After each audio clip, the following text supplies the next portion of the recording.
everyone, it's Faity and welcome to a day in Baguio City with my Theopot mini vlog. Alas 4 ng umaga ako nakarating dito sa Baguio and alas 9 naman sa gabi ako bumiyahe pa uwi. Ano bang agenda ko at wala pa akong isang araw dito sa Baguio? Well, ang ginawa ko lang naman ay iuwi yung mga gamit nilang tong dalawang to. My goodness. Dahil nagmi-meet lang kami lahat dito sa Baguio kung saan nag-aaral si Glory, kung saan din kami nag-aral. Always Baguio girl kami, Diyos. So, ayun na nga, kinuha ko lang yung mga bags nila, yung mga luggage nila. Dahil a-attend pa sila ng kasal sa Batangas, iuwi ko lang para hindi na mabigat yung mga dala-dala nilang a-attend sa kasal. Para daw less hassle. Pero ako yung nahassle nung pauwi na ako ng Apayao. My goodness, kwento ko na lang mamaya sa mga dulo-dulo ganun. Tio is riding. Tio, a taxi. Where are we, Tio? Where are we? Where are we? We are in?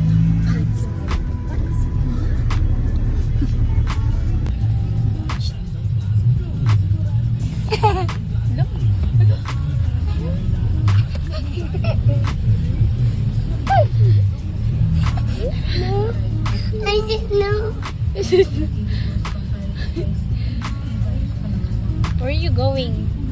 Where are you going? Basa. Basa? Ang mga basa. Agbasa? Agbasa ka? Pangkagbasa? Basa. Pangkagbasa? Basa. Anong kwasa? Plaza. Plaza.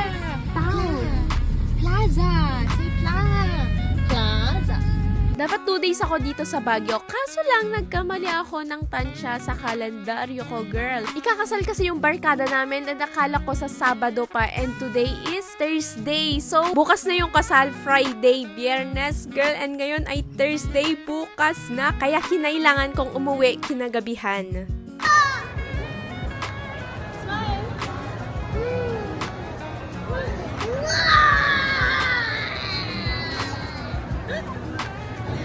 Red ka ni. You're so red. Oh, smile.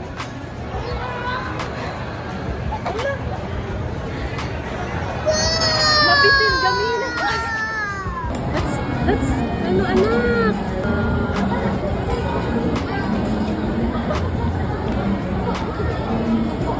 Wait lang. Yummy?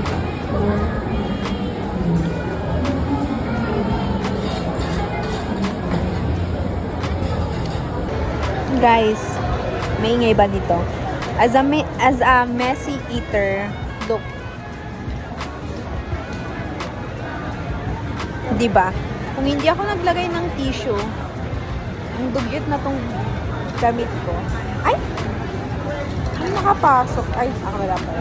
Yung camera, yung cellphone ko pala yung may dun. O, diba? Sino nakaka-relate dyan? It's Tio and Tita. Yay. Kiss kita, kiss. We are in Quantum. Okay, let's go. Yeah, get it, get it, get it. Yay. More. Okay.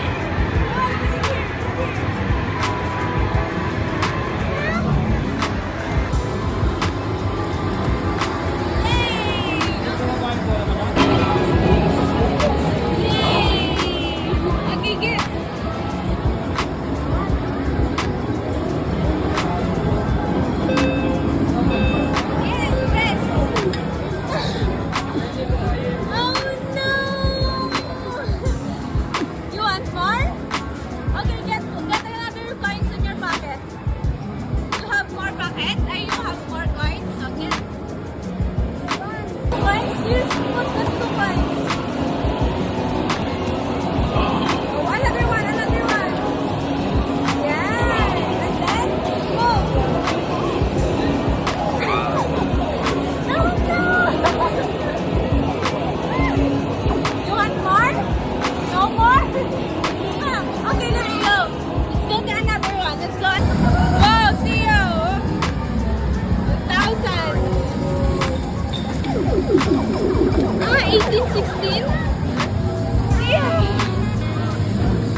Excellent.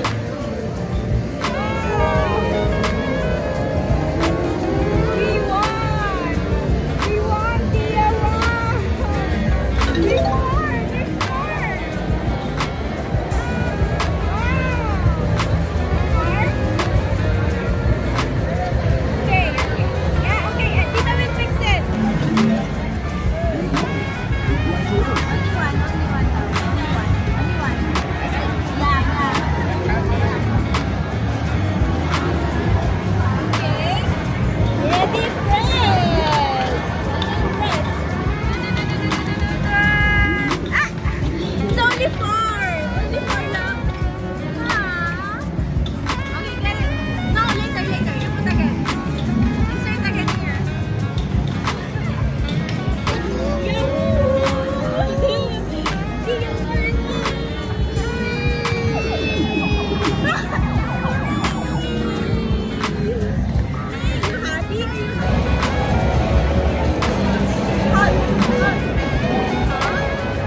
Update, we're done. Just. Hello. We will buy popcorn. What are we gonna buy? What do you want? Fries or popcorn?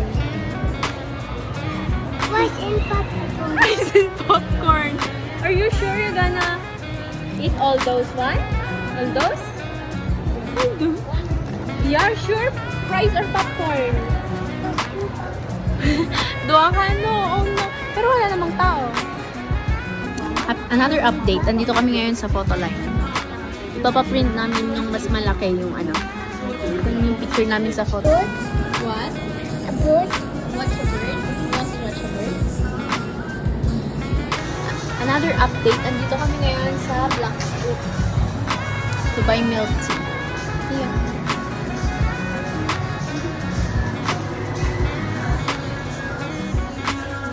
Oh, di ba? Eyelash on fleek. Sa mga gusto magpa-eyelash yan, PM. So yun na nga, after namin magpaayos ng kuko, ay dumiretso na kami sa department store at doon na namin kinita si Glory. Rush at hassle, medyo na-hassle ako sa pag-uwi kasi akala ko may mga babiyahe ng mga madaling araw, mga 12 a.m., 1 a.m., ganun.